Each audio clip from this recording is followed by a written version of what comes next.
Against the gods अर्थात देवताओं के विरुद्ध। अध्याय 1137 से 1139। नमस्कार, आप कहानी में खो जाएं उससे पहले चैनल को सब्सक्राइब करें और नोटिफिकेशन ऑन करें। धन्यवाद। अध्याय 1137। एक आकस्मिक मुठभेड़ जैसे ही नीली रोशनी चमकी, उसके चारों ओर की दुनिया अनियमित रूप से बदल गई।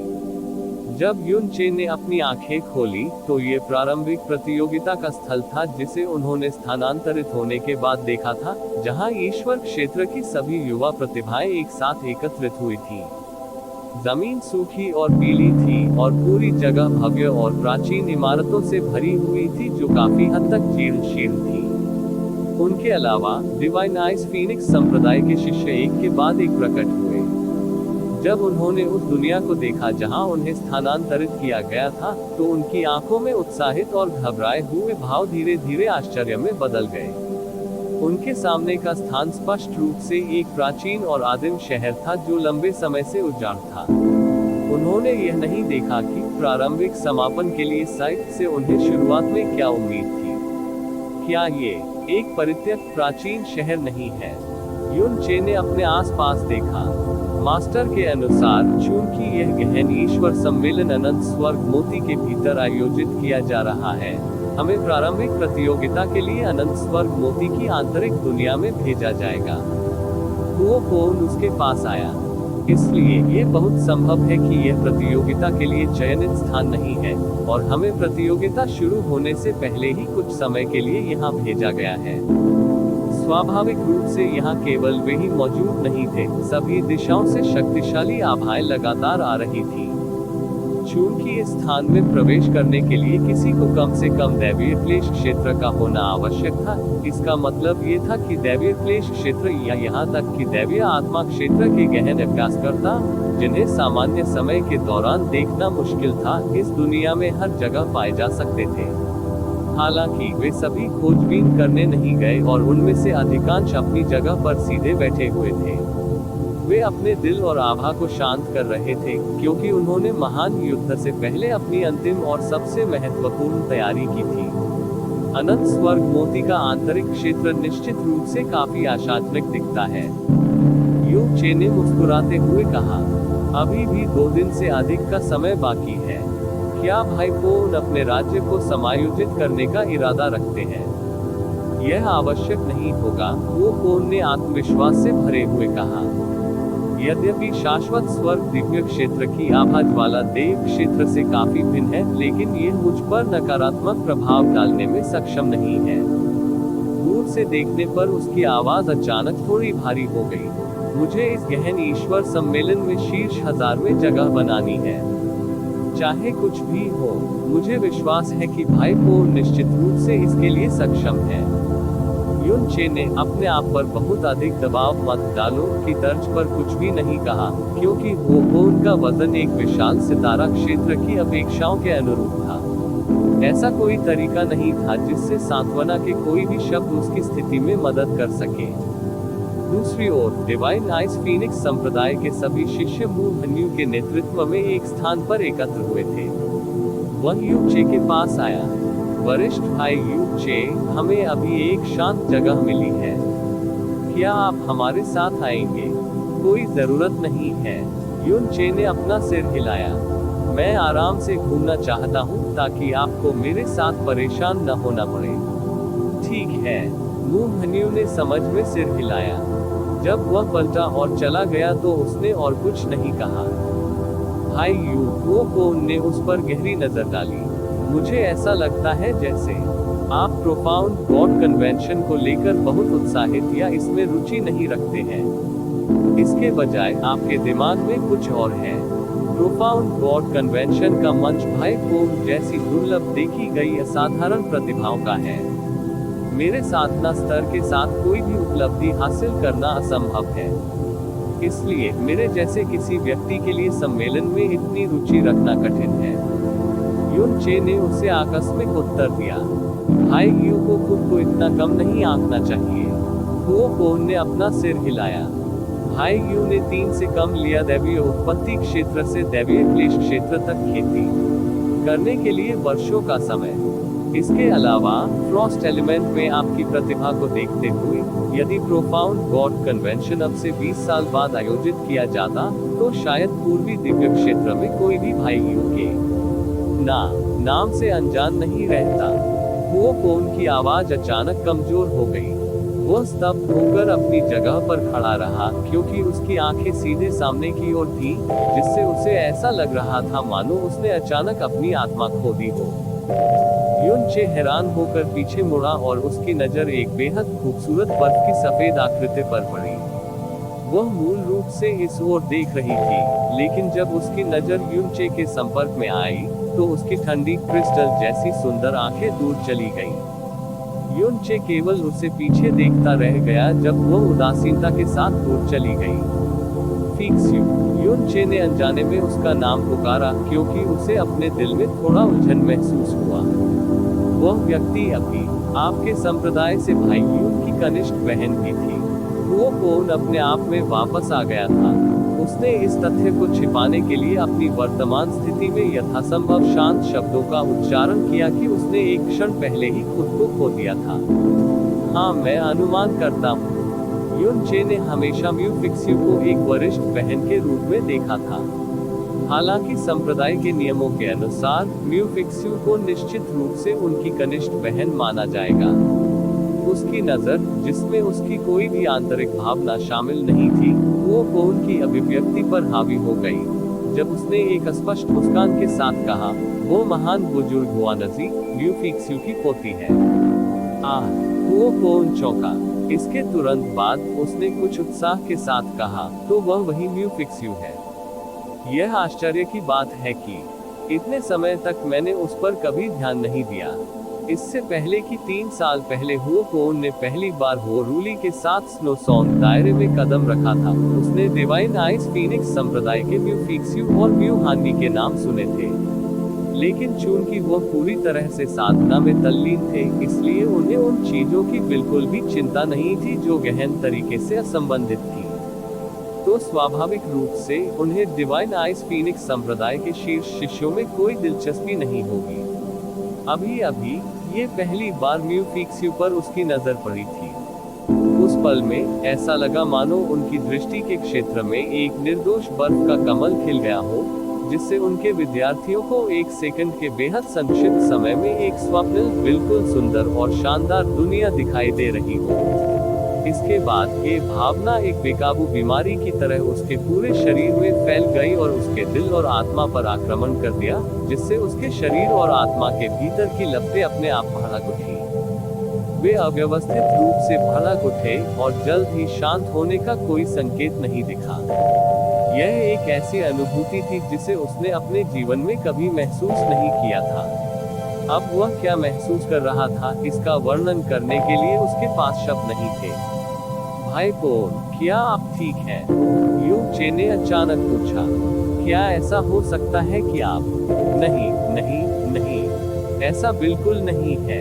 इससे पहले कि युनचे अपनी बात पूरी कर पाता या खुद को स्पष्ट कर पाता, वो पोन घबरा गया जैसे कि वह पिन कुशन पर बैठा हो, क्योंकि उसने तुरंत इनकार कर दिया। मैंने पहले ही सुना था कि म्यू फिक्स्यू की शक्ल बर्फ जैसी सफेद, अमर व्यक्ति जैसी थी। अभी जब मैंने उसे देखा, तो न केवल वह उस वर्णन पर खरी उतरी, बल्कि मैंने उसके बारे में जो सुना था, वह उससे भी बेहतर थी। इसलिए मैं बुरी तरह स्तब्ध रह गया और एक पल के लिए अपना संतुलन खो बैठा। वहाँ बिल्कुल कोई अन्य कारण नहीं है। इसके अलावा मैंने जीवन भर गहन मार्ग के शिखर पर पहुंचने की कसम खाई है, तो मेरे लिए पुरुषों और महिलाओं के बीच की भावनाओं में रुचि लेना कैसे संभव होगा? उद्धरण चिन्ह ... मैं पूछना चाहता था कि क्या ऐसा हो सकता है कि आप जूनियर सिस्टर फिक्स्यू को पहली बार देख रहे हो? मुझे लगा कि तुमने उसे पहले देखा है, युनचे ने अस्पष्ट मुस्कान के साथ कहा। उद्धरण चिन्ह ... उद्धरण चिन्ह। वो फोन की कठोर अभिव्यक्ति थी। उन्होंने एक अजीब सी हंसी निकाली और कुछ शर्मिंदगी के साथ कहा, ये निश्चित रूप से पहली बार है। युन चे वो फोन से कहीं ज्यादा खराब था गहन तरीके से खेती के संदर्भ में, लेकिन जब पुरुषों और महिलाओं के बीच के मामलों की बात आती है तो युन चे ने वो फोन की तुलना में कई बार इसमें हस्तक्षेप किया था। ऐसा कोई रास्ता नहीं था कि वह वो फोन की प्रतिक्रिया के पीछे के अर्थ को न समझ पाता। उन्होंने स्पष्ट रूप से कारणपूर्ण तरीके से कहा, जूनियर सिस्टर फिक्स्यू और ब्रदर फोन इस मामले में बहुत समान है कि आप दोनों में गहन मार्ग को आगे बढ़ाने की इतनी तीव्र इच्छा है। मूल रूप से डिवाइन आइस फीनिक्स की सभी महिलाएं शुद्ध हृदय और कुछ इच्छाएं रखती हैं, और जूनियर सिस्टर फिक्स्यू भी आइस फीनिक्स वंश की प्रत्यक्ष उत्तराधिकारी है। ऐसा कहा जाता है कि वह कभी भी किसी पुरुष और महिला की एक दूसरे के लिए भावनाओं या इच्छा को महसूस नहीं करेगी, और मेरे गुरु और पैलेस मास्टर विंग्युन की तरह उसके लिए शादी करना और भी असंभव है।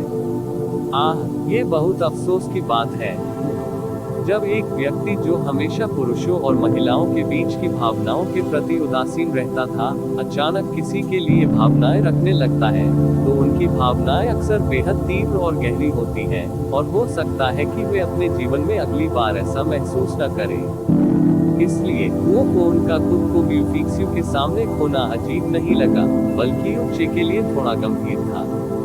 ये बिल्कुल अच्छा संकेत नहीं है। वह केवल ये कोशिश कर सकता था कि वो धीरे धीरे उस भावना को मिटा दे जो उसने अभी अभी महसूस की थी, लेकिन कोई भी वास्तव में भविष्यवाणी नहीं कर सकता था कि चीजें कैसे होंगी। ऐसा लगता है कि मैंने भी इसके बारे में मास्टर से सुना है, वो फोन ने कहा, लेकिन वह अन्यमनस्क लग रहा था। समय समय पर उसकी नजर उस दिशा में चली जाती थी जिस दिशा में म्यूफिक्स्यू गई थी। यू चे ने वो फोन की ओर देखते हुए अंदर ही अंदर एक आह भरी। उन्होंने अपने दिल में कहा, चूंकि फ्लेम गॉड दायरे में यांग आभा बेहद भारी है, वहाँ अधिक पुरुष है और अधिकांश महिलाओं में मर्दाना विशेषताएं भी होती हैं। चूंकि वो फोन ने फ्लेम गॉड दायरे में बहुत सारी बदसूरत महिलाओं को देखा है, इसलिए ये कल्पना करना मुश्किल नहीं है कि म्यूफिक्स्यू, एक दिव्य जैसी महिला, पहली नजर में उस पर क्या प्रभाव छोड़ेगी। मुझे आशा है कि जैसा कि उसने दावा किया था, वह वास्तव में केवल कुछ क्षण के लिए ही स्तब्ध रह गया था। म्यूफिक्स्यू अपनी जगह पर रुक गई। उसने यू चे और वो फोन की ओर देखते हुए पलटकर खुद से कहा, आप कैसे कह सकते हैं कि मैं उन भावनाओं को कभी महसूस नहीं करूंगी। म्यू विंग्युन ने उन्हें बताया कि यद्यपि प्रोफाउंड गॉड कन्वेंशन के इस सत्र में भाग लेने वाले लोगों की संख्या बहुत कम हो गई है, फिर भी लाखों की संख्या में गहन अभ्यासकर्ता सम्मेलन में भाग लेने आए थे। इसलिए ये जीर्णशीर्ण प्राचीन शहर अस्थायी रूप से आवंटित कई स्थानों में से एक होना चाहिए। हालांकि बड़ी संख्या में प्रतिभागी इस स्थान पर एकत्र हुए थे, फिर भी पूरा प्राचीन शहर असामान्य रूप से शांत था। शायद ऐसा इसलिए था क्योंकि वे अनंत स्वर्ग दिव्य क्षेत्र की देखरेख में थे कि वे स्वयं व्यवहार कर रहे थे, या वे अपने मन को एकाग्र कर रहे थे और अपने पास मौजूद हर चीज से अपनी आभा को शांत कर रहे थे। प्राचीन शहर का उजाड़ माहौल निस्संदेह महान युद्ध से पहले के भारी दबाव को बढ़ा चढ़ाकर पेश कर रहा था। जब यू चे और वो फोन बातें कर रहे थे, लोगों का एक समूह अचानक मध्यम गति से उनकी दिशा में चला गया। वे युवा गहन अभ्यासकर्ताओं का एक समूह था जो एक जैसे कपड़े पहने हुए थे। उनमें से प्रत्येक का स्वभाव असाधारण था और उनकी आभा अगले की तुलना में अधिक शक्तिशाली थी। हालांकि प्रतिभाशाली गहन चिकित्सकों का ऐसा समूह, जिनमें से प्रत्येक किसी भी तारा क्षेत्र के एक बड़े क्षेत्र में एक बड़ी प्रतिष्ठा हासिल कर सकता था, वास्तव में चंद्रमा के चारों ओर असंख्य सितारों की तरह एक ही व्यक्ति के पीछे चल रहा था। सबसे आगे सुनहरे कपड़े पहने एक अत्यंत सुंदर दिखने वाला युवक था। उसमें बड़प्पन के साथ साथ कुछ दुष्टता का भाव भी था। उसके चमकते सुनहरे कपड़े बिना किसी संदेह के असाधारण सामान थे। उनकी आंखों की पुतलियों में वही बात थी, आकाश की ओर, पृथ्वी की ओर देखने जैसा अहंकार। हालांकि केवल सर्वोच्च प्रतिभाएं ही इस दुनिया में प्रवेश कर सकती थी, फिर भी उनका उनके सामने ऐसा रवैया था। उसने यू चे को देखा, लेकिन उसकी नजर उस पर एक पल के लिए भी नहीं रुकी।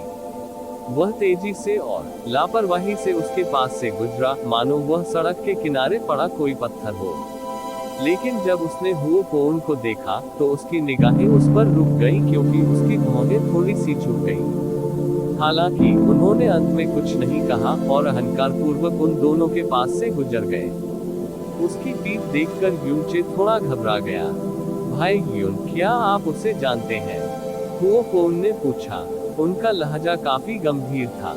वो हुई के दिव्य मार्शल क्षेत्र से, यूनचे ने उत्तर दिया। उन्होंने वो हुईके को देखा था, लेकिन ये केवल उस गहन छवि के भीतर था जो प्रोफाउंड इमेजरी स्टोन पर अंकित था। यह उसे पहली बार सचमुच देखने का मौका था। ईश्वर क्षेत्र बहुत विशाल था। इसके बावजूद न केवल डाकिया दायरे में वह उससे लगभग टकरा गया था, बल्कि अब उसने उसे आमने सामने भी देखा था। ऐसा लग रहा था कि वे वास्तव में भाग्य से जुड़े हुए हैं। वह वही वो हुईके है। हुओ पोन ने भारी स्वर में कहने से पहले एक गहरी सांस ली। कोई आश्चर्य नहीं कि मास्टर ने उनकी इतनी प्रशंसा की। उनकी गहन शक्ति मुझसे बिल्कुल ऊपर है, तुम्हारे ऊपर। यूनचे ने अपना सिर घुमाया और उसके चेहरे पर एक स्तब्ध भाव प्रकट हुआ। जब वह डाकिया क्षेत्र में था, जी रुयान ने उसे बताया था कि वो गुई के दिव्य मार्शल क्षेत्र के राजा वू सानजुन के छोटे बच्चों में सबसे उत्कृष्ट था। उनमें अत्यंत उच्च प्रतिभा थी और वह कम उम्र में ही दिव्य आत्मा क्षेत्र तक पहुंचने में सक्षम थे। लेकिन उन्होंने कभी नहीं सोचा था कि उनकी गहन शक्ति न केवल दिव्य आत्मा क्षेत्र तक पहुंची, बल्कि यह अंतिम चरण तक बढ़ गई थी और वास्तव में वर्तमान हुओ पोन से आगे निकल गया। हुओ पोन की साधना दिव्य आत्मा क्षेत्र के 7वें स्तर पर थी। तो हुओ पोन से ऊपर साधना करने का मतलब होगा कि वो हुईके की साधना कम से कम दिव्य आत्मा क्षेत्र के 7वें स्तर या उससे भी ऊंचे स्तर तक पहुंच गई है। सिर्फ इसलिए कि उसकी गहन शक्ति मुझसे अधिक है, इसका मतलब यह नहीं है कि मैं उससे हार जाऊंगा। हुओ पोन ने अपने हाथों को कसकर भींच लिया, जैसे ही उसके चेहरे पर एक तनावपूर्ण भाव उभर आया। जाहिर है, वो हुईके की उपस्थिति ने उस दबाव को दोगुना कर दिया था जो वह इस समय महसूस कर रहा था। मैं मास्टर और फ्लेम गॉड रियलिम की उम्मीदों पर खरा उतरने में बिल्कुल असफल नहीं हो सकता। यूनचे ने हुओ पोन को दांत पीसकर शब्दों को लगभग निचोड़ते हुए देखकर अपनी भौहें थोड़ी ऊपर उठाईं और उसके कांपते हाथ कसकर भींच गए। इस समय उसे अचानक एहसास हुआ कि फ्लेम गॉड दायरे की अपेक्षाओं और भविष्य के बजाय यह उसकी दृढ़ता और गरिमा थी जो हुओ पोन के लिए और भी बड़ी प्रेरक शक्ति थी। इसी समय यूचे को कुछ महसूस हुआ और उसने लगभग अवचेतन रूप से अपना सिर उठाया। वहां एक बहुत छोटी लड़की थी जो केवल 13 या 14 वर्ष की लगती थी। उसने एक लंबी और काली आधी आस्तीन वाली स्कर्ट पहनी हुई थी जो फैली हुई थी। उसके काले बाल हवा में लहरा रहे थे जो उसकी कमर से नीचे लटक रहे थे और उसके टखनों तक पहुंच रहे थे। उसकी प्यारी और पतली कमर के चारों ओर तितली के आकार का एक काला सैश मजबूती से बंधा हुआ था और यहाँ तक कि उसने जो जडेल जैसे जूते पहने थे वे काले क्रिस्टल की तरह मंद प्रकाश को प्रतिबिंबित कर रहे थे। वह एक प्यारी और छोटी सी परी की तरह लग रही थी जो अंधेरी रात से बाहर निकली हो। उसके काले बाल और काली स्कर्ट दोनों से एक खतरनाक रहस्यमय एहसास निकल रहा था। उसकी त्वचा चमकदार और सफेद दिखती थी, जैसे कि वह जैड और चीनी मिट्टी से बनी हो, जिससे वह अपने आसपास के वातावरण में ऐसा आकर्षण बिखेरती थी जो उसकी उम्र से बिल्कुल मेल नहीं खाता था। लड़की वास्तव में अकेली नहीं थी। उसके बगल में एक लड़की भी थी जो 20 साल से कम की लग रही थी। उसने हल्के नीले रंग की लंबी स्कर्ट पहनी हुई थी, जिसका निचला हिस्सा आकाश में उड़ते समय पानी की तरह लहरा रहा था, जो अनजाने में उसके लचीले और सुंदर शरीर को रेखांकित कर रहा था। उसका जडेल जैसा चेहरा बेहद खूबसूरत था, लेकिन वहां उसमें ठंडक का स्पर्श था। इसके अलावा यह एक पवित्र और अनुल्लंघनीय आभा उत्सर्जित कर रहा था जो एक नजर में ही किसी को भी हीनता का एहसास करा देती थी। जब यूनचे की नजर उस पर थोड़ी सी टिकी तो काली स्कर्ट वाली लड़की ने अचानक उसकी ओर देखा। तुरंत यूनचे ने एक नवजात शिशु की तरह चमकदार और स्पष्ट आंखों की एक जोड़ी देखी। इसमें कोई संदेह नहीं था कि दोनों लड़कियों की पहचान असाधारण थी और उन्हें लापरवाही से घूरना शिष्टाचार की कमी माना जाएगा। युनचे को अपनी नजरें उनसे दूर कर लेनी चाहिए थी, लेकिन मानो किसी अप्रतिरोध्य चीज ने उसे मजबूती से अपनी ओर खींच लिया हो। उसकी नजर लड़की की आंखों पर टिकी थी, जिससे वह एक सेकंड के लिए भी पलक नहीं झपक पा रहा था। बिना किसी आवाज के ऐसा लग रहा था जैसे दुनिया अचानक जम गई हो। उसके आसपास की बाकी सभी चीजें धीरे धीरे खत्म और गायब हो गई। इस समय उसकी दृष्टि के क्षेत्र में, उसकी दुनिया के अंदर केवल तारों भरी आंखों की वह जोड़ी ही थी जिसे वह अब देख सकता था।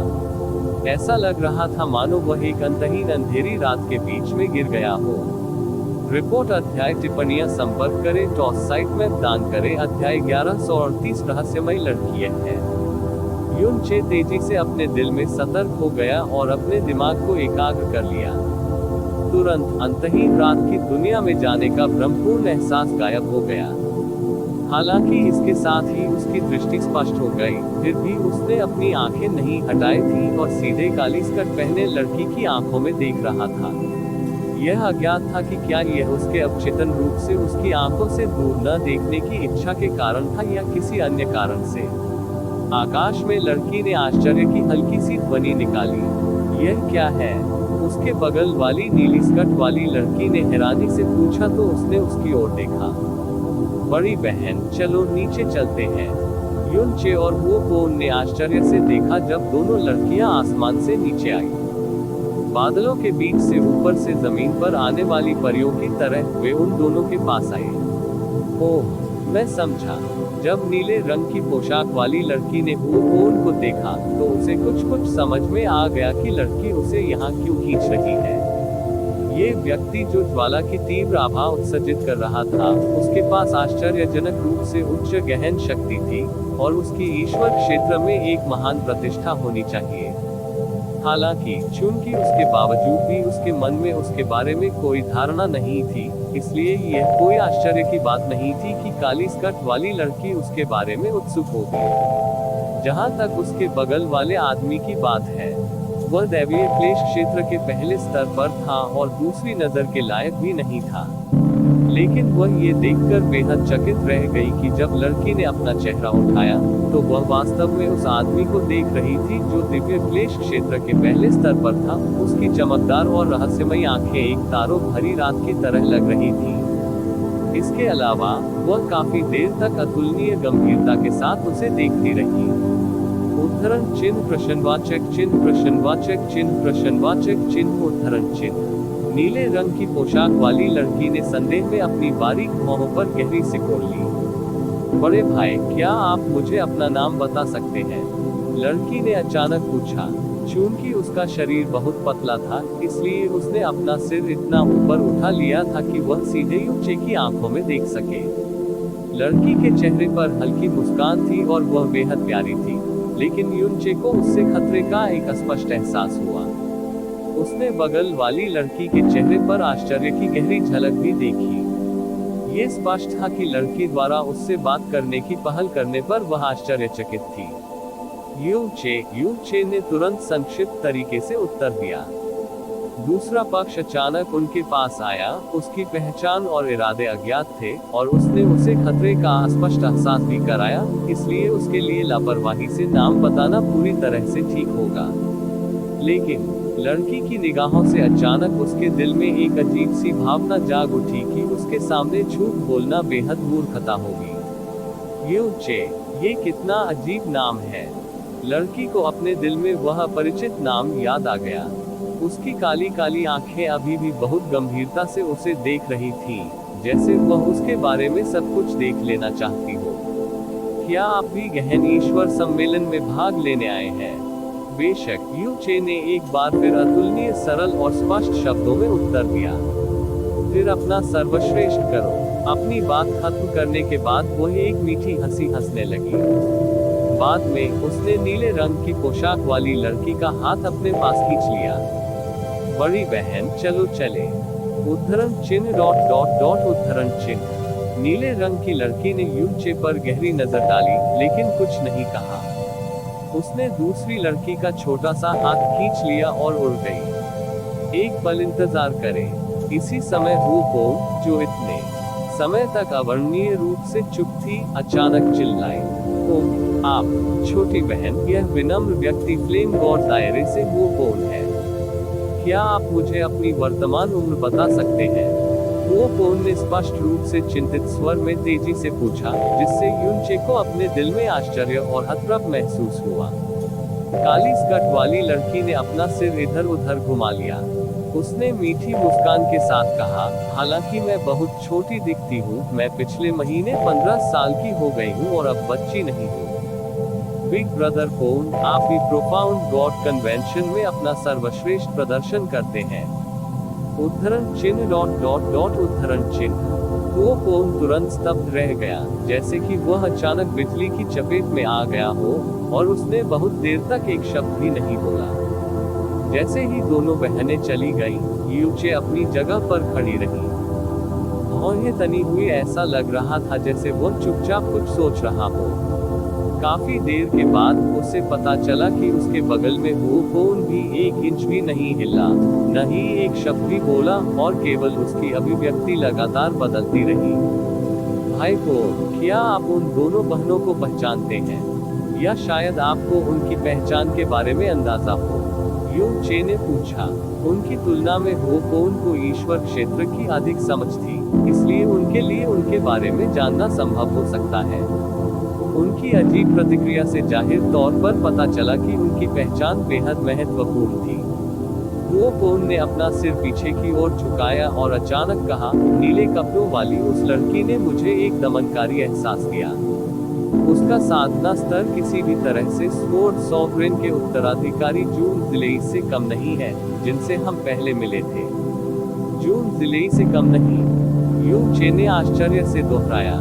मुझे यह मत बताए कि वह पूर्वी क्षेत्र की 4 देव संतानों में से एक है। पूर्वी क्षेत्र के 4 भगवान बच्चों में से 2 महिलाएं हैं। जून जिलेई स्वॉर्ड सॉवरेन की उत्तराधिकारी, और दूसरी कैरी यंगयू है, जो ग्लेज्ड लाइट रियलम किंग की बेटी है। उसके पहने हुए कपड़े मास्टर के ग्लेज्ड लाइट इमोर्टल कपड़ों के वर्णन से काफी मिलते जुलते थे, जो ग्लेज्ड लाइट क्षेत्र के लिए अद्वितीय है। इसलिए उसे पूर्वी क्षेत्र की 4 देव संतानों में से एक होना चाहिए। शुई यंगयू। अच्छा ऐसा है, यूचे ने मुस्कुराते हुए कहने से पहले थोड़ा सिर हिलाया। एक दिन के भीतर पूर्वी क्षेत्र के 2 ईश्वरीय बच्चों को एक के बाद एक देखने में सक्षम होना, ऐसा लगता है कि इस समय हमारी किस्मत वास्तव में अच्छी है। यह एक अच्छा संकेत है, यूचे ने हैरान होकर अपने दिल में कहा। जब वो कौन ने जून जिली को पहले देखा था, तो उसने ऐसी अतिरंजित प्रतिक्रिया बिल्कुल नहीं दिखाई थी। तो जब उसने शुई यंगयू को देखा, जो उसके समान पूर्वी क्षेत्र के 4 ईश्वरीय बच्चों में से एक है, तो उसने ऐसा व्यवहार क्यों किया? लेकिन शुई यंगयू के बजाय वह व्यक्ति उसके बगल में था। वो कौन ने एक बड़ी सांस छोड़ी और उसका स्वर उत्साहित हो गया। वह छोटी लड़की, उसकी गहन शक्ति वास्तव में दिव्य आत्मा क्षेत्र तक पहुंच गई है। उद्धरण चिन्ह डॉट डॉट डॉट उद्धरण चिन्ह। यूचे अवाक रह गया। इसके तुरंत बाद उसकी अभिव्यक्ति गंभीर हो गई, क्योंकि उसे अपने दिल में एक अवर्णनीय झटका महसूस हुआ। 15 साल की उम्र में दिव्य आत्मा के दायरे तक पहुंचना, ये बिल्कुल भी संभव नहीं है। मैंने ऐसी किसी चीज के बारे में कभी नहीं सुना। यहाँ तक कि उन ऐतिहासिक प्रतिभाओं के बीच भी, जिनके बारे में मास्टर ने मुझे बताया था, कोई भी ऐसा नहीं था जो 20 साल का होने से पहले दिव्य आत्मा के दायरे तक पहुँच गया हो। लेकिन अभी मैंने ऐसे व्यक्ति को देखा अपनी आंखों से, और वह केवल 15 वर्ष की है। बस 15, तुम्हें पता है। वो कौन के मुंह का कोना थोड़ा हिल गया। फिर उनके चेहरे पर एक कड़वी मुस्कान उभर आई। मैंने हमेशा अपने आप को एक प्रतिभाशाली व्यक्ति के रूप में सोचा, और कभी नहीं माना कि मैं किसी से कमतर हूँ। लेकिन किसने सोचा होगा कि दिव्य आत्मा क्षेत्र में एक 15 वर्षीय गहन अभ्यासी होगा। मुझ में उसके साथ अपनी तुलना करने की योग्यता भी नहीं है। ऐसा कोई व्यक्ति कैसे हो सकता है? यदि वह सचमुच केवल 15 वर्ष की है, तो वह मूलतः एक राक्षस है। एक ऐसे व्यक्ति के रूप में जो गरिमा पर बहुत अधिक जोर देता था, और दिल से एक घमंडी और अलग थलग व्यक्ति था। कोई कल्पना कर सकता है कि एक राक्षस के सामने आने पर उसे कितना झटका लगा होगा, जिसने 15 साल की उम्र तक दिव्य आत्मा क्षेत्र में खेती की थी। इसके अलावा ऐसा नहीं था कि उसने ऐसे किसी व्यक्ति के बारे में किसी और से सुना था, बल्कि वास्तविक सौदा आमने सामने हुआ था। यू चे के दिल में तूफानी लहरें उठी। काली स्कर्ट में वह काले बालों वाली लड़की, मंत्रमुग्ध कर देने वाली पुतलियों और प्यारे और सुंदर चेहरे के साथ, वास्तव में इतना भयानक अस्तित्व था। दिव्य आत्मा क्षेत्र। 15 वर्ष की आयु में, उस समय को याद करते हुए जब वह 15 वर्ष का था, तब भी उसका पालन पोषण उसके दादा और छोटी चाची के संरक्षण में सावधानी पूर्वक किया जा रहा था। दूसरी ओर उसके पास संपूर्ण ईश्वर क्षेत्र को चौंका देने की पर्याप्त क्षमता थी। भाई बोन, चूंकि वह एक राक्षस है, इसलिए स्वाभाविक रूप से उससे अपनी तुलना करने की कोई आवश्यकता नहीं है। इसके अलावा उसकी असामान्य रूप से उच्च खेती को देखते हुए उसने खेती करने के लिए कुछ असामान्य साधनों का उपयोग किया है। उदाहरण के लिए राजा के क्षेत्र के समान स्तर की विरासत होना। यू चे ने ये शब्द हुओ पोन को सांत्वना देने के साथ साथ खुद को भी थोड़ा सांत्वना देने के लिए कहे थे।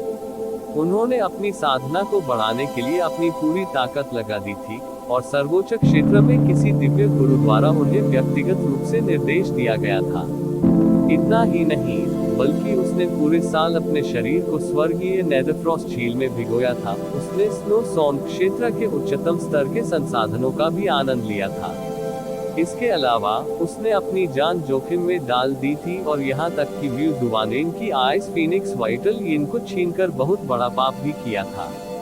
इतना सब कुछ झेलने के बाद वो मुश्किल से दिव्य क्लेश क्षेत्र तक पहुंचने में कामयाब रहा था, और अभी भी अपनी गहन नसों और समझने की क्षमता पर बहुत भरोसा कर रहा था, जो एक सामान्य व्यक्ति से कहीं बेहतर था। अब उसे वास्तव में पता चला था कि एक 15 वर्षीय छोटी लड़की दिव्य आत्मा के दायरे में पहुंच गई थी, जैसे कि यह कुछ खास नहीं था। क्या दुनिया में अभी भी न्याय और निष्पक्षता बची थी? यह असंभव है। उसे आश्चर्य हुआ। हुओ पोन ने दृढ़ता से अपना सिर हिलाया। केवल एक राजा क्षेत्र में ही इस प्रकार की विरासत हो सकती है, और उन्हें विशेष देखभाल के साथ गुप्त रखा जाता है। यदि ग्लेज्ड लाइट क्षेत्र में ऐसी विरासत होती, तो ये पहले से ही एक राजा क्षेत्र बन गया होता। इसके अलावा उन विशेष विरासतों के अस्तित्व के कारण ही राजा क्षेत्रों को प्रोफाउंड गॉड कन्वेंशन में भाग लेने की अनुमति नहीं है। यदि उस छोटी लड़की ने ऐसी विरासत का उपयोग करके खेती की होती, तो उसे निश्चित रूप से गहन ईश्वर सम्मेलन में भाग लेने की अनुमति नहीं दी जाती। हाँ, 15 साल की उम्र में दिव्य आत्मा क्षेत्र। अगले 10 या 20 वर्षों में क्या वह पूर्वी क्षेत्र के 4 ईश्वरीय बच्चों से आगे नहीं निकल जाएगी? ऐसा राक्षस देवलोक में कब प्रकट हुआ? इसके अलावा मुझे याद नहीं है कि मास्टर ने कभी उसका जिक्र किया हो। हुओ पोन ने कहते हुए अपना सिर हिलाया। इतनी प्रचंड उत्तेजना प्राप्त करने के बाद उसे अभी भी शांत होना बाकी था। चमकता हुआ प्रकाश क्षेत्र। यू चे ने धीमी आवाज में कहा, मुझे याद है कि जब हम पहली बार यहाँ पहुँचे थे और ग्लेज्ड लाइट क्षेत्र के प्राइमल कैसहॉक को देखा था, तो आपके गुरु ने कहा था कि ग्लेज्ड लाइट क्षेत्र के राजा ने उनकी छोटी बेटी को प्राइमल कैसहॉक दिया था, 1 महीने पहले जन्मदिन का उपहार। उस समय आपने उनसे ये पूछा था क्या उसका मतलब छोटी बेटी से कैरी यंगयू था, जिस पर आपके गुरु ने इनकार में अपना सिर हिला दिया। हुओ पोन चौंका। अभी उस छोटी लड़की ने शुई यंगयू को बिग सिस कहा, और हमें व्यक्तिगत रूप से ये भी बताया कि वह 1 महीने पहले 15 साल की हो गई है। क्या ये सभी बिंदु एक दूसरे से बहुत अच्छे से नहीं जुड़ते? हमारे पास मौजूद जानकारी को ध्यान में रखते हुए वह ग्लेज्ड लाइट रियलम की छोटी राजकुमारी होनी चाहिए, और वह भी जिसे ग्लेज्ड लाइट रियलम किंग सबसे अधिक प्यार करता है।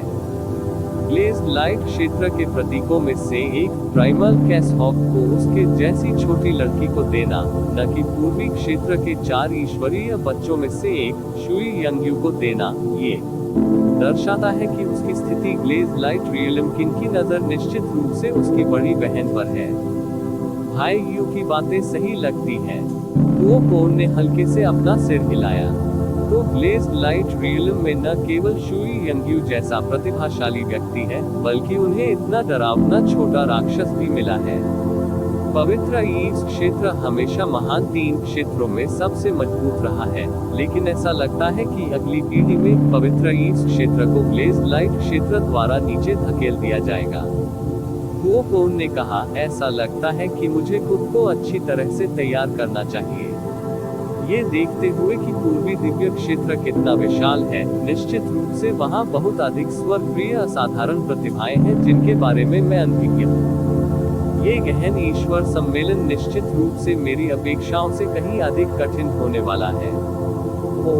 कुओकोन को इस समय अचानक कुछ ख्याल आया।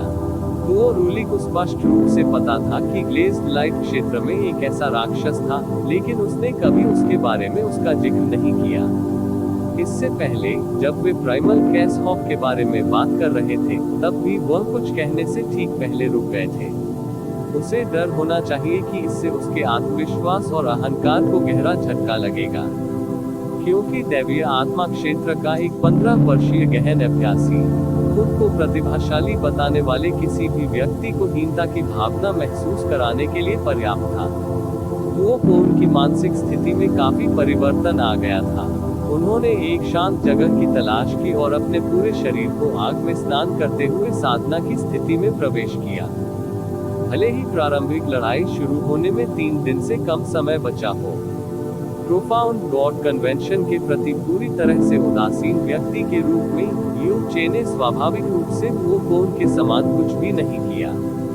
हालांकि वह प्राचीन शहर की खोज में नहीं गया जैसा कि वह पहले से योजना बना रहा था, और उसने अपना अधिकांश समय एक शांत जगह पर प्रतियोगिता शुरू होने की प्रतीक्षा में बिताया। लेकिन वह बिल्कुल भी खेती नहीं कर रहा था, और इसके बजाय लगातार कुछ न कुछ सोच रहा था। वह विचार कर रहा था कि एक बार जब प्रारंभिक प्रतियोगिता समाप्त हो गई और उसने शाश्वत स्वर्ग दिव्य क्षेत्र में प्रवेश किया, तो उसे जैस्मीन की तलाश कैसे करनी चाहिए या उसका ध्यान अपनी ओर कैसे आकर्षित करना चाहिए।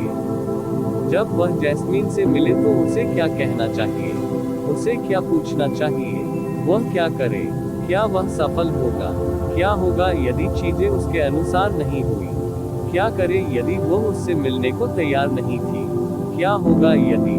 रिपोर्ट अध्याय टिप्पणियां संपर्क करें टॉस साइट में दान करें। अध्याय 1139 अनंत स्वर्ग युद्ध क्षेत्र में युन चे नामक उस व्यक्ति में क्या खास बात है। वे बहुत दूर नहीं उड़े थे जब नीले कपड़ों वाली लड़की ने अपने बगल वाली लड़की से सवाल किया। उसका स्वर सतर्क था क्योंकि वह स्पष्ट रूप से जानती थी कि जिस लड़की को वह हाथ से खींच रही थी वह बिना कारण कुछ भी नहीं करेगी। इसके अलावा उसके लिए किसी अन्य व्यक्ति से संपर्क करने की पहल करना बेहद दुर्लभ था। छोटी लड़की ने उत्तर दिया, वह बिग ब्रदर यू चे बहुत शक्तिशाली है और थोड़ा अजीब भी है। बहुत शक्तिशाली, अजीब, मुझे उसका वर्णन इस तरह से करने दीजिए। वह जितना बड़ी बहन को लगता है उससे कहीं अधिक शक्तिशाली है, और उससे भी कहीं अधिक शक्तिशाली है। छोटी लड़की का माथा चौड़ा था और वह अपना सिर टेढ़ा करते हुए कुछ सोचती हुई प्रतीत होती थी। हालांकि वहां एक था, उसके स्वर में निर्विवाद निश्चितता। लड़की की बातें न सिर्फ समझ से बाहर थीं, बल्कि काफी असंवेदनशील भी लग रही थी। ऐसे शब्दों को केवल हंसी में नजरअंदाज कर दिया जाएगा, लेकिन नीले कपड़ों में लड़की ने अपनी भौहों को थोड़ा सा सिकोड़ लिया, जैसे कि उसे उस पर जरा भी संदेह नहीं था। ऐसा लगता है कि या तो वह सामान्य रूप से प्रतिभाशाली है या वह किसी विशेष गहन कला का विकास कर रहा है।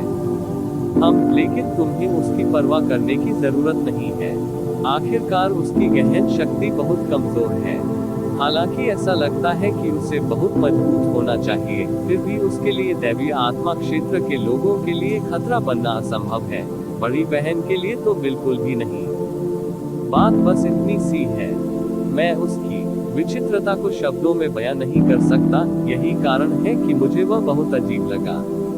छोटी लड़की ने अचानक कहने से पहले इसके बारे में थोड़ा सोचा। ओह ठीक है। अभी कुछ देर पहले वह मेरी आंखों में घूरता रहा और काफी देर तक भी। उसने सीधे आपकी आंखों में देखने की हिम्मत की। नीले रंग की पोशाक वाली लड़की ने पहले से कई गुना अधिक आश्चर्यचकित भाव प्रकट किया। क्या वह असामान्य रूप से मजबूत मानसिक शक्ति वाला व्यक्ति हो सकता है? चे, फिलहाल हम उस पर नजर रखें। नहीं, छोटी लड़की ने सिर हिलाया। जिस पर बिग सिस को और भी अधिक ध्यान देने की आवश्यकता है, वह वो नामक व्यक्ति है। वह किस कारण के लिए? क्योंकि उसकी रक्त रेखा, गहरी नसें और उसकी आत्मा सभी बहुत अजीब है। यद्यपि उसकी गहन शक्ति दिव्य आत्मा क्षेत्र के 7वें स्तर पर है, उसकी शक्ति का वास्तविक स्तर बहुत अधिक है। उसे निश्चित रूप से असाधारण दिव्य रक्त विरासत में मिला है, और उसे बड़ी मात्रा में दिव्य आत्मा सार प्रदान किया जाना चाहिए था। इसके अलावा उनके खून में भी कुछ ड्रैगन का सार मिला हुआ है, इसलिए वह बिग सिस की तुलना में कहीं अधिक शक्तिशाली है। शायद वह बड़ी बहन के लिए थोड़ा खतरा बन सकता है, छोटी लड़की ने बहुत गंभीर स्वर में कहा। इससे कोई फर्क नहीं पड़ता कि यह कौन था। 7वें और 10वें स्तर के बीच का अंतर इतना बड़ा प्रतीत होगा कि बिल्कुल नायाब हो सकता है, अगर बहुत बड़ा अंतर न हो। ऐसे शब्द, खासकर 15 साल की लड़की की ओर से आने पर, आमतौर पर केवल एक मजाक ही माना जाएगा। हालांकि नीली पोशाक वाली लड़की चुप हो गई। बाद में उसने हल्के से अपना सिर हिलाया। मुझे मिल गया। ऐसा लगता है कि प्रोफाउंड गॉड कन्वेंशन का ये सत्र वास्तव में झुके हुए बाघों और छिपे हुए ड्रैगन से भरा है। अगर वो कौन, वो रूली, यान वानकांग और अन्य लोगों ने छोटी लड़की की बातें सुनी, तो वे निश्चित रूप से सदमे से पीले पड़ गए होंगे। वो कौन के पास जो चीजें थी, वे उसके और फ्लेम गॉड दायरे दोनों के सबसे बड़े रहस्य थे। लेकिन छोटी लड़की की आंखों से कुछ भी छिपा नहीं था, मानो ये सब उसके चेहरे पर अंकित हो गया हो। धीरे धीरे समय बीतता गया और प्रोफाउंड गॉड कन्वेंशन की तारीख नजदीक आती गई। पूर्वी दिव्य क्षेत्र तेजी से शांत हो गया, और 9000 सितारा क्षेत्रों के लोगों के साथ साथ अनगिनत गहन चिकित्सकों ने उम्मीद में अपने सिर उठा लिए। ये सम्मेलन पूर्वी दिव्य क्षेत्र में गहन अभ्यासकर्ताओं की उच्चतम मानक और उच्चतम स्तर की भव्य सभा थी। इसके अलावा प्रोफाउंड गॉड कन्वेंशन का ये सत्र उनके इतिहास में सबसे खास था। भाग लेने की योग्यता प्राप्त करने में सक्षम होना ही अपने आप में अधिकांश गहन अभ्यासकर्ताओं और संप्रदायों के लिए एक सम्मान था। यदि वे सम्मेलन में अच्छी रैंक प्राप्त कर सके, भले ही यह प्रारंभिक प्रतियोगिता में ही हो, तो यह उनके लिए जीवन भर सर्वोच्च गौरव के साथ चमकने के लिए पर्याप्त होगा। यहाँ तक कि सम्मानित सितारा क्षेत्र भी अपने क्षेत्र के स्तर और स्थिति को बदलने के लिए तत्पर होंगे। इस दिन आखिरकार प्रोफाउंड गॉड कन्वेंशन शुरू होने का समय आ गया था। आकाश में कंपन हुआ, जिसके बाद आकाश को हिलाते हुए शाश्वत स्वर की आवाज गूंज उठी, और प्रारंभिक प्रतियोगिता के लिए पूरे युद्ध क्षेत्र के साथ साथ हर कोने तक यात्रा की। पूर्वी दिव्य क्षेत्र का 700 वर्षों की छोटी अवधि के बाद गहन ईश्वर सम्मेलन का समय फिर से आ गया है। प्रोफाउंड गॉड कन्वेंशन का ये सत्र पिछले सत्रों से अलग होगा। यह न केवल वर्तमान युवा पीढ़ी की सुंदर शिष्टता को प्रदर्शित करेगा, बल्कि यह संभवतः पूर्वी दिव्य क्षेत्र के भविष्य को निर्धारित करने का मंच भी होगा। इस गहन ईश्वर सम्मेलन के लिए न्यूनतम साधना दैवीय क्लेश क्षेत्र में निर्धारित की गई है। प्रारंभिक प्रतियोगिता के लिए कुल 51,320,000 लोग युद्ध के मैदान में उतरे हैं। राजा क्षेत्र के लोगों को छोड़कर वे सभी पूर्वी दिव्य क्षेत्र के उत्कृष्ट युवा गहन अभ्यासकर्ता हैं। 50 मिलियन से अधिक प्रतिभागी एक विशाल संख्या की तरह लग सकते हैं, लेकिन पूर्वी दिव्य क्षेत्र में 9000 सितारा क्षेत्रों के 100 ट्रिलियन गहन अभ्यासकर्ताओं की तुलना में ये वास्तव में एक बहुत छोटी संख्या थी। 50 मिलियन से अधिक गहन अभ्यासकर्ताओं में से प्रत्येक, जिनके पास प्रोफाउंड गॉड कन्वेंशन में प्रवेश करने की योग्यता थी, एक निर्विवाद प्रतिभा थी। विशेष रूप से निचले और मध्य सितारा मंडल के लोग एक बड़े क्षेत्र में प्रसिद्ध होने के लिए पर्याप्त सक्षम थे।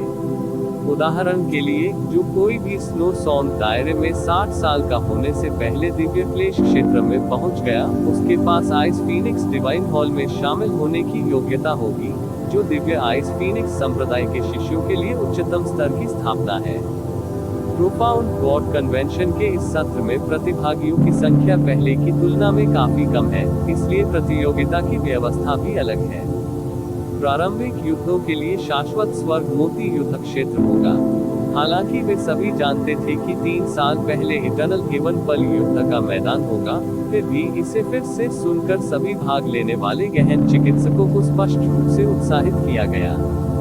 ये भी निस्संदेह मुख्य कारणों में से एक था जिसके लिए अनगिनत गहन चिकित्सकों ने अपनी पूरी ताकत से खेती की और गहन ईश्वर सम्मेलन में भाग लेने के लिए दैवीय क्लेश क्षेत्र तक पहुंचने के लिए किसी भी कीमत का भुगतान करने में संकोच नहीं किया। वे वास्तव में एक अच्छी रैंक पाने की उम्मीद नहीं कर रहे थे, बल्कि केवल शाश्वत स्वर्ग मोती के अंदर की आभा और प्रकृति के नियमों के संपर्क में आना चाहते थे, क्योंकि यह एक जबरदस्त अवसर था जो किसी को 10,000 जन्मों में भी नहीं मिल सकता था। आखिरकार शाश्वत स्वर्ग मोती आदिम युग से था और ईश्वर स्तर पर हो सकता है, या संभवतः सच्चे ईश्वर से भी उच्च स्तर की चीज हो सकती है। लेकिन वॉयस ऑफ इटर्नल हेवन के निम्नलिखित शब्दों ने श्रोताओं पर अचानक ठंडा पानी डाल दिया। उद्धरण चिन्ह ... युद्ध में भाग लेने वाले सभी गहन अभ्यासकर्ताओं के अनुमान अनंत स्वर्ग मोती में प्रवेश करेंगे। वे सभी पूर्ण प्रक्षेपण होंगे जो प्रतिभागियों के पास मौजूद हर चीज को अपने साथ ले जा सकेंगे। इस बात के अलावा कि वास्तव में कोई भी अपनी जान नहीं खोएगा, उनके वास्तविक शरीर को कोई नुकसान नहीं होगा, चाहे अनंत स्वर्ग मोती के अंदर कुछ भी हो। भाग लेने वाले गहन अभ्यासकर्ता अवाक रह गए। तो अनंत हेवन पल युद्ध का मैदान होगा से वास्तव में यह उनके प्रक्षेपण थे जो कि इटर्नल हेवन पल की आंतरिक दुनिया में प्रवेश करने के लिए थे, न कि उनके शरीर। चूंकि यह महज एक प्रक्षेपण होगा, इसलिए इसकी बहुत कम संभावना थी कि वे प्रकृति की किसी आभा या नियम को समझ सकेंगे। वॉयस ऑफ इटर्नल हेवन के अगले शब्दों ने कई गहन अभ्यासियों को उनके दिलों में एक ठंडी अनुभूति महसूस कराई। प्रारंभिक लड़ाई के पहले दौर में सभी भाग लेने वाले गहन अभ्यासकर्ताओं को अपने अनुमानों को बेतरतीब ढंग से 1000 अलग अलग प्रारंभिक युद्ध क्षेत्रों को सौंपा जाएगा। सभी युद्ध क्षेत्रों में समान संख्या में लोग होंगे और प्रत्येक से केवल 10 ही विजयी हो सकते हैं। लड़ाई का मैदान बिना किसी अपवाद के बाकी प्रतिभागियों को हटा दिया जाएगा। वहां मानो उन पर अचानक बिजली गिर गई हो, संपूर्ण पूर्वी दिव्य क्षेत्र क्षुब्ध हो गया। कुल मिलाकर 1000 युद्ध क्षेत्र थे। प्रत्येक में केवल 10 लोग ही विजयी हो सकते थे और बाकी पूरी तरह से समाप्त हो जाते थे। इसका मतलब था कि औसतन 5000 में से केवल एक ही इस प्रारंभिक लड़ाई में सफल हो पाएगा। अंततः केवल 10,000 अभ्यासी ही प्रारंभिक दौर में आगे बढ़ पाएंगे और 50 मिलियन से अधिक लोग बाहर हो जाएंगे। इस तरह की उन्मूलन दर उस तुलना में कहीं अधिक थी जिसका वर्णन करने के लिए कोई अतिशयोक्तिपूर्ण शब्द का उपयोग करेगा। ये बिल्कुल अमानवीय था। प्रोफाउंड गॉड कन्वेंशन के पहले दौर में उन्मूलन प्रतिशत भी अतीत में बहुत अधिक था, लेकिन चयन दर अभी भी 100 में 1 से कम नहीं थी, जो इस बार की तुलना में बहुत कम अतिरंजित थी। चूंकि प्रोफाउंड गॉड कन्वेंशन के इस सत्र के लिए न्यूनतम साधना को दिव्य क्लेश क्षेत्र तक सीमित कर दिया गया है, केवल 50 मिलियन गहन अभ्यासकर्ता ही भाग लेने के लिए पर्याप्त योग्य थे, जिनमें से प्रत्येक एक प्रतिभाशाली है। क्या ये भी नहीं है प्रतियोगिता के पहले दौर में 5000 में से केवल एक का चयन करना क्रूर है। पहले दौर में 10,000 को छोड़कर बाकी सभी से छुटकारा पाने के लिए था। प्रोफाउंड गॉड कन्वेंशन का ये सत्र वास्तव में उन लोगों के लिए नहीं है जो केवल मजबूत हैं, बल्कि पूर्वी दिव्य क्षेत्र के शीर्ष स्तर के युवाओं के लिए है। हालांकि उनमें से बाकी सभी निर्विवाद प्रतिभाएं हैं, वे केवल शीर्ष पर बैठे लोगों के लिए ही प्रेरणा का काम कर सकते हैं। एक बूढ़ा व्यक्ति जिसने प्रोफाउंड गॉड कन्वेंशन के कई सत्रों का अनुभव किया था, आह भरते हुए विलाप किया। ऐसा लगता है कि हम सभी प्रारंभिक दौर में ही बाहर हो जाएंगे। मुहन्यू ने अपने सभी कनिष्ठ भाइयों और कनिष्ठ बहनों की ओर देखा, जैसा उसने अफसोस के साथ कहा। ऐसा नहीं था कि वह जिस समूह का नेतृत्व कर रहे थे उसे कमतर आंक रहे थे। दिव्य आइस फीनिक्स संप्रदाय के शिष्यों में से जो इस बार सम्मेलन में भाग ले रहे थे, वह और म्यूफिक्स्यू सबसे अधिक गहन शक्ति वाले थे, जो दिव्य क्लेश क्षेत्र के केवल 8वें स्तर पर थे। इस तरह की खेती को स्नो सॉन क्षेत्र में शीर्ष पायदान पर माना जाता था, लेकिन प्रोफाउंड गॉड कन्वेंशन में शीर्ष 10,000 को तो छोड़ दे, ऐसी खेती के साथ शीर्ष 100,000 में स्थान पाना लगभग असंभव था। ये गहन ईश्वर सम्मेलन वास्तव में अजीब है। हमने पिछले सत्रों के बारे में जो सुना है, यह उससे बिल्कुल अलग है। केवल 10,000 लोग ही पहला राउंड पास कर पाएंगे। मुझे लगता है कि हम यहाँ सिर्फ संख्या बढ़ाने के लिए आए हैं, डिवाइन आइस फीनिक्स संप्रदाय के एक शिष्य ने कड़वी मुस्कान के साथ कहा। इसके बारे में ज्यादा मत सोचो। प्रोफाउंड गॉड कन्वेंशन हर 3,000 साल में एक बार आयोजित किया जाता है, और इसमें भाग लेने में सक्षम होने का सौभाग्य प्राप्त करना एक अत्यंत महान अवसर है। इस सम्मेलन को अपने जीवन में अब तक का उच्चतम मानक परीक्षण माने। हालांकि हमारा बाहर होना निश्चित है, फिर भी हमें हमारे प्रदर्शन के अनुसार रैंक दिया जाएगा। अपने और संप्रदाय को अपमानित न करें। सभी बाहर जाओ, मुहन्यु ने गंभीर स्वर में कहा। हाँ, वरिष्ठ भाई सही कह रहे हैं, डिवाइन आइस फीनिक्स संप्रदाय के शिष्यों ने एकजुट होकर जवाब दिया। उनकी लड़ाई की भावनाएं भयंकर रूप से जल रही थी, क्योंकि वे उस क्रूर प्रारंभिक लड़ाई की प्रतीक्षा कर रहे थे जो शुरू होने वाली थी। तो यह अंततः शुरू होने जा रहा है। वो पोन ने ऊपर आसमान की ओर देखा। जैसे जैसे उसकी लड़ाई की भावना बढ़ती गई, उसकी आंखें चमकने लगीं। उनका लक्ष्य शीर्ष 1000 में अपनी जगह बनाना था। प्रारंभिक दौर का उन्मूलन प्रतिशत दूसरों के लिए बेहद क्रूर हो सकता है, लेकिन पहले दौर में जीतना प्रोफाउंड गॉड कन्वेंशन में उनके उद्देश्य से काफी कम था। भाई पोन अपना सर्वश्रेष्ठ प्रयास करें, यू चे ने ईमानदारी से कहा। जहां तक उसकी बात है तो उसे इसकी तनिक भी चिंता नहीं थी युद्ध का मैदान या प्रतियोगिता की व्यवस्था। 5,000 में से एक की तो बात ही छोड़िए, अगर चयन दर 5 में से एक भी होती तो भी वह पहले दौर में ही बाहर हो जाता। पूर्वी दिव्य क्षेत्र अत्यधिक अशांति की स्थिति में था, जबकि वॉयस ऑफ इटर्नल हेवन थोड़ा रुक गया था। प्रकाश की असंख्य सफेद किरणें आकाश से नीचे गिर रही थी, और सभी भाग लेने वाले गहन अभ्यासकर्ताओं के शरीर को ढक लिया। तुरंत उनके चारों ओर की दुनिया पीली सफेद हो गई, लेकिन सफेद रोशनी तुरंत ही फैल गई। उनके आसपास से आने वाली आभा में एक सूक्ष्म परिवर्तन हुआ, जिससे उन्हें ये स्पष्ट हो गया कि वे किसी अन्य दुनिया में आ गए हैं। इसके अलावा यह उनके वास्तविक शरीर नहीं थे जो इस स्थान पर आए थे, बल्कि केवल उनके प्रक्षेपण थे। उनके मन में अपने आप एक विचार उभर आया, युद्ध क्षेत्र 9। युन चे ने अपनी आंखें खोली और अपने चारों ओर देखा। ये स्थान भी एक प्राचीन नगर था। हर जगह जर्जर दीवारें नजर आ रही थी, विशाल आकाश राख के रंग का था और जमीन भी सूखी हुई थी। यह एक परित्यक्त भूतिया शहर था जो वास्तव में पहले जैसा नहीं दिखता था, लेकिन बहुत समान लगता था। दूर से देखने पर कई किलोमीटर दूर स्पष्ट रूप से एक विशाल अवरोध मौजूद था। ऐसा प्रतीत होता है कि अवरोध ने परित्यक्त प्राचीन शहर को पूरी तरह से ढक दिया है, जिससे किसी के लिए भी इस क्षेत्र को छोड़ना असंभव हो गया है। ये जगह कोई और नहीं बल्कि इटर्नल हेवन पल की आंतरिक दुनिया थी। यह उन 1000 युद्ध क्षेत्रों में से बैटल जोन 9 था, जिन्हें शुरुआती दौर के लिए चुना गया था। चूंकि वह अब यहाँ आ गया था, इसका मतलब ये होगा कि अब उसके पास अपना वास्तविक शरीर नहीं था, और वास्तव में वह एक प्रक्षेपण था। यू चे ने ये समझने की कोशिश की कि उसका शरीर और गहरी ताकत यहाँ कैसे काम कर रही है। वहाँ बिल्कुल भी कोई समस्या नहीं थी, और उसे यह महसूस भी नहीं हो रहा था कि वह इस समय केवल एक प्रक्षेपण था।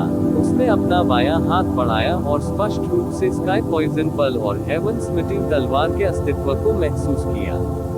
स्काई पॉइजन पल के अंदर रखी चीजों को बाहर निकालना भी संभव था, जैसा कि अनंत स्वर्ग मोती द्वारा निर्मित प्रक्षेपण से अपेक्षित था। ये वास्तव में अकल्पनीय रूप से परिपूर्ण था। सफेद रोशनी के बीच यूचे के चारों ओर एक के बाद एक मानव आकृतियां दिखाई दी। वे सभी शुरुआती दौर की इस लड़ाई में अपने परिवेश के साथ साथ अपने विरोधियों को भी देख रहे थे। कुछ गंभीर लग रहे थे, कुछ हैरान थे, और कुछ ऐसे भी थे जिनके चेहरे आत्मविश्वास से भरे हुए थे। हालांकि उनमें से किसी ने भी जल्दबाजी नहीं की। जैसे ही युन चे की नजर अपने आसपास पड़ी, उसे केवल अपरिचित चेहरे दिखे। इस तथ्य को देखते हुए कि वहां 1000 युद्ध क्षेत्र थे और हर किसी को यादृच्छिक रूप से उनमें भेजा गया था, उसके लिए एक परिचित चेहरे पर नजर डालना आसान नहीं था, खासकर ये देखते हुए कि वहां बहुत कम लोग थे जिन्हें वह जानता था। प्रथम स्थान पर प्रतिभागी। इसके अलावा उसे अपने से कमजोर आभा वाला कोई भी व्यक्ति नहीं मिला। दैवीय क्लेश क्षेत्र का पहला स्तर आखिरकार प्रोफाउंड गॉड कन्वेंशन में भाग लेने के लिए योग्यता की निचली रेखा थी। वह सभी 50 मिलियन भाग लेने वाले गहन चिकित्सकों के बीच सबसे निचले स्तर पर था। इसलिए इसमें कोई संदेह नहीं था कि उसे देखने वाली हर नजर तिरस्कार और तिरस्कार की दृष्टि में बदल जाती थी। कुछ ऐसे भी थे जो उपहास में मुस्कुरा रहे थे। कुछ ही समय में अनंत स्वर्ग की दूरगामी आवाज आकाश से आई। अभी आप जिस क्षेत्र में हैं, वो प्रत्येक युद्ध क्षेत्र का मुख्य शहर है और पूर्णतया सुरक्षित क्षेत्र भी है। कोई भी शक्तिशाली जानवर इस स्थान पर दिखाई नहीं देगा या आक्रमण नहीं करेगा, और प्रत्येक व्यक्ति की गहन शक्ति भी उनके शरीर में ही सीमित हो जाएगी, जिससे वे दूसरों पर कोई भी हमला करने में असमर्थ हो जाएंगे। एक बार जब आप मुख्य शहर क्षेत्र छोड़ देंगे तो यह आपका युद्ध क्षेत्र होगा। रिपोर्ट अध्याय टिप्पणियां संपर्क करें टॉस साइट में दान करें। इसी प्रकार के अपडेट्स लेते रहने के लिए हमारे चैनल ऑडियो बुक्स 108 को सब्सक्राइब करें और नोटिफिकेशन ऑन करें। धन्यवाद।